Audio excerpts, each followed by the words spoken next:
একদিন আপনার সাথে ভালো করে কথা বলছে, কিন্তু দেখছেন পরের দিনই আপনাকে অবহেলা করছে বা অ্যাভয়েড করছে। তার যখন মন চায় তখনই সে আপনার মেসেজে রিপ্লাই দিচ্ছে, যখন মনে করে তখন আপনাকে মেসেজ করছে। আপনি তার মেসেজের বা ফোনের অপেক্ষায় আছেন, অথচ সে আপনাকে ঠিকমতো ট্রিটও করছে না, ব্যবহার ঠিকমতো করছে না। আবার আপনাকে তার জীবন থেকে যেতেও দিতে চাইছে না। তার মানে সে আপনাকে ব্যবহার করছে।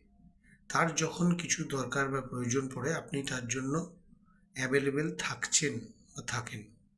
আপনাকে ব্যাকআপের জন্য সে রেখেছে। তার মেন কানেকশন অন্য কোথাও রয়েছে। এদের জন্য আপনি আপনার কনফিডেন্স লেভেল হারাচ্ছেন, সব কাজে বাধা পাচ্ছেন, কোনো কাজ করতে পারছেন না, ডিপ্রেশনে চলে যাচ্ছেন। কাজেই এইরকম পরিস্থিতিতে যদি পড়েন, সেক্ষেত্রে বুঝে চলুন, সতর্ক হয়ে চলুন।